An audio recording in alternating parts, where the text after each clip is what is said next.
Hi guys, welcome back to my channel. It's been a while since I posted a fitness YouTube vlog. I was busy traveling around the world and surfing and growing my business, which I'm really excited about, but that's not the point of this video. I've recently started sharing some posts about fitness things on my Instagram, and the response I've been getting is absolutely crazy. I still have a question box up live on my Instagram right now, but I'm gonna go ahead and answer the questions I've got so far because I think fitness questions are never a yes or no answer. It's never a short answer. Let's jump into it, shall we?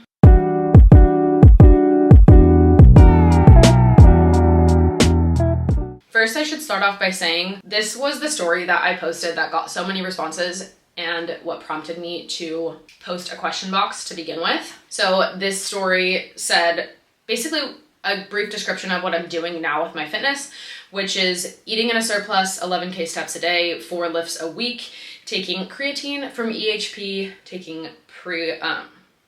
OxyShred from EHP, and eating 160 grams of protein per day. Now let's jump into the questions. The first question comes from Chloe, and it says, when do you take creatine when surfing? When you take creatine does not matter. As long as you get 3 to 5 grams every day, it doesn't matter. I personally put mine in my oats every single morning, so it has zero effect on if you take it in the morning, afternoon, night, whatever. You can take it whenever you want, as long as you're taking it every day. Any particular exercise to train for improving in paddling? You might think I'm crazy, but I train all the muscles that I don't use when I paddle. Of course, I still train the muscles that I use paddling also, but I think the most important thing about training to make it complement your surfing is to balance out your muscles. If you surf a lot, chances are you have a lot of crazy, really bad muscle imbalances, and if you don't balance that out, you're gonna get injured. I noticed crazy benefits in my surfing when I started lifting and when I got stronger. But to answer this question, when it comes to paddling, I do a lot of pull-ups. I always have pull-ups in my program. I do a lot of external rotation to counteract the rounded forward shoulders. I have chest exercises. I have a well-balanced program that supports all of my muscles in my shoulders and back. If you don't surf a lot and you're looking to keep your paddle strength up, unfortunately, the best thing for paddling is paddling. But if you can't do that, I recommend pull-ups, pressing movements, chest presses. You should just be training a well-rounded balanced program. So you should be training everything is what I'm saying. I hope that answers the question. I don't think it really does, but like I said, these answers are never simple. Recipes. I'm planning to do a lot more like what I eat in a day, but my recipes are really boring because I eat the same thing every day. So I have a few videos about fitness stuff that I've done in the past on this channel, and you can watch those because I still eat the same thing. How do you balance gym time and surfing? I'm usually too tired from one to do the other. Well, I balance out my schedule. So when the waves are going to be really good, I surf all day, and then I train on the days where the waves aren't as good. If I have to do both in one day, I go and I get it done. If I'm tired from surfing, I dial back the weights. Simple as that. And if I lift before surfing, I don't usually feel it makes me too tired. Just last week, I hit a PR on my leg day, and then I went surf straight after that, and I had one of my best sessions ever. So I think your body just gets used to it. Nutrition. Also, I love your stuff, and you're such an inspiration. Thank you for everything. Sophia, this is very sweet. So that's not really a question, but I guess nutrition, the common theme that I see with my clients and with people in general, is they don't eat enough protein, and they're really, really restricting themselves. So they're trying to eat as little as possible, thinking that that's going to give them their dream physique. But I've been there, I've done that, and it doesn't help you look like what you want to look like. You need to fuel your body to build muscle and to achieve the look you're trying to achieve. Unless you want to look extremely unhealthy and underweight. I personally eat a very high carb diet. My protein is slightly higher because I have so much muscle on my body, but you have to work your way up to that. A good place to start is about 1 gram of protein per pound on your body. Does walking / a high step count actually help anything? Oh my God, Joiner Jess. Yes. Yes, yes, yes. I can't stress enough how much people underestimate walking. It is crazy. So there's 2 types of cardio. There's zone 1 and 2, and then there's zone 3 and 4. I'm pretty sure. correct me if I'm wrong, there might be, I'm not a scientist, I just know the basics. Zone 1 and 2 cardio is when your heart rate is like, I don't know, 90 to 100, 120 beats. That is like steady state cardio. So walking, jogging,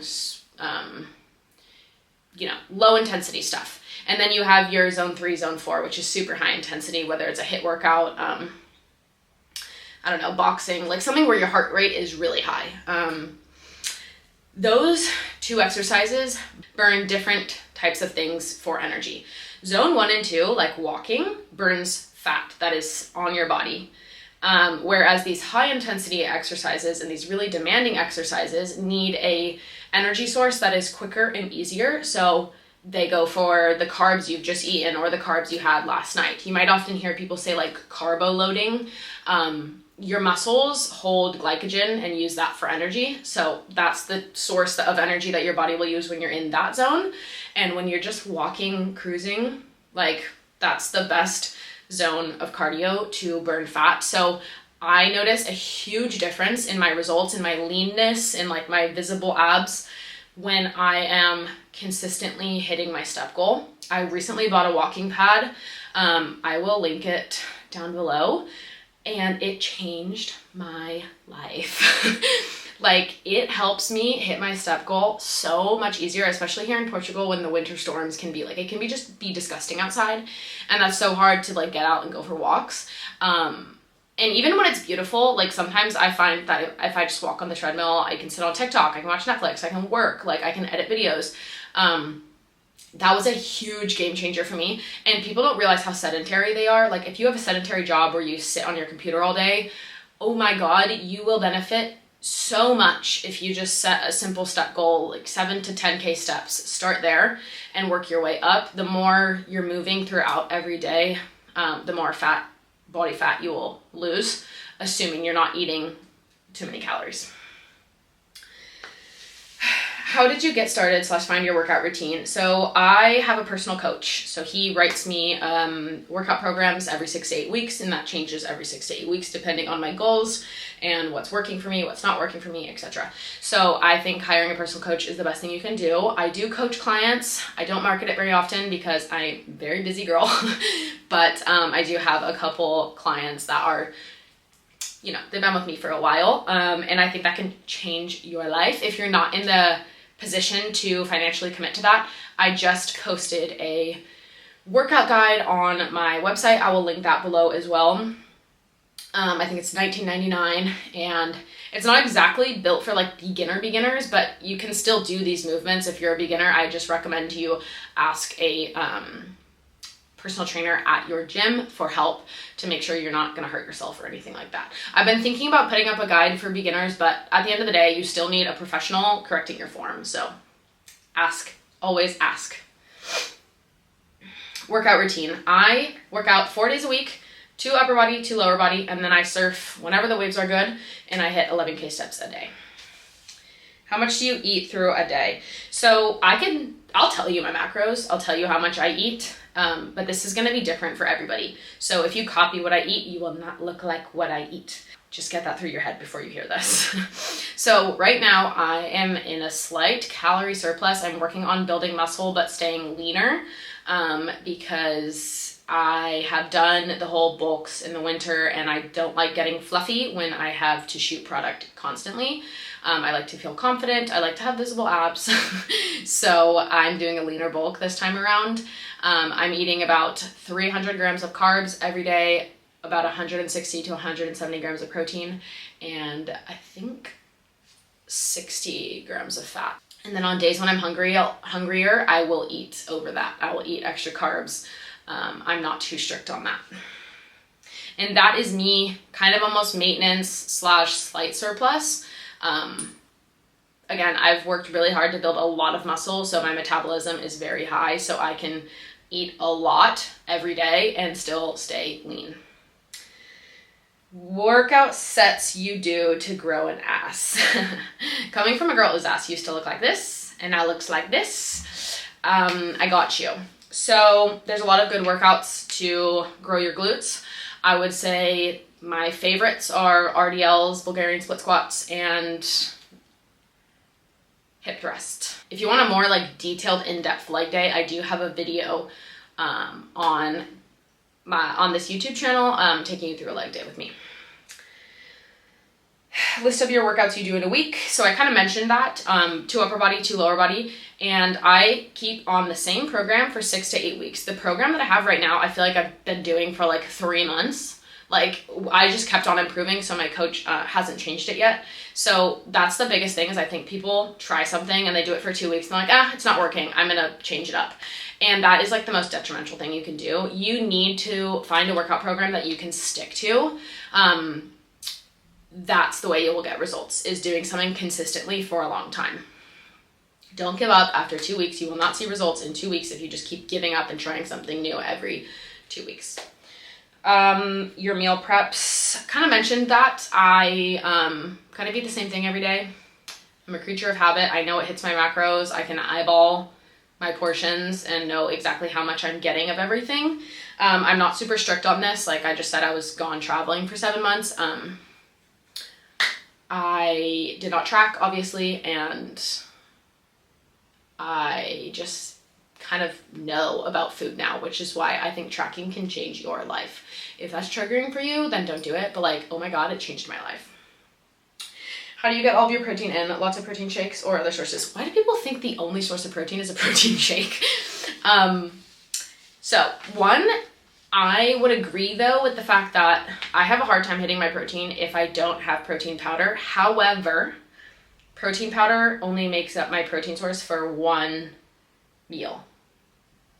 I have protein oats in the morning with usually, like, depending on the protein, I'll have like 1 or 2 scoops in my oats. I get all of my supplements from EHP. I will go over that after this. So I have protein powder in the morning, and then after that, I don't use protein powder. I don't have protein shakes. I don't eat protein bars. No. I have protein oats in the morning, and then my mid-morning snack / lunch is usually a lot of toast and like 200 grams of egg whites and feta and avocado and honey. If you haven't tried honey on your eggs yet, you're missing out. So that usually gets me a lot of protein and a lot of carbs, and I love it because it's not heavy in my belly. So if I'm about to go lift, I can eat a shit ton of that and just feel fine. If I'm about to go surf, it doesn't make me full. This is like my staple meal. Like I want to call this like the L meal because it's so good. It's so simple. I mean, the Portuguese bread might make it like 10 times better than if you have this somewhere else, but I love it. And then when I'm in a deficit or a surplus, I just like change the amount of bread. And if I'm in like a fat loss phase, I'll use like rice cakes and I'll have like 12 of them. So I like feel like I'm eating like so much. So this is probably my favorite meal. And then afternoon snack, I have like Greek yogurt with honey. And then I'll add cereal if I'm in a surplus and I want like more carbs. Or I'll have cottage cheese, blueberries, honey. Like that's like my go-to snack. And then for dinner, my quick, easy go-to dinner is always like a carb source, and I like to mix all my food together. I like a lot of variety of textures and things. So carb source, obviously protein source, and then like a bunch of different textured things. So I'll reference my dinner from last night, which was couscous, it's literally so easy to make. You just like pour in how much you want, boil water, pour the boiling water till it covers it, and then cover it and like leave it for like 5 minutes and it's cooked. So love that. One thing about me is I will not make a meal that takes more than like 10 minutes.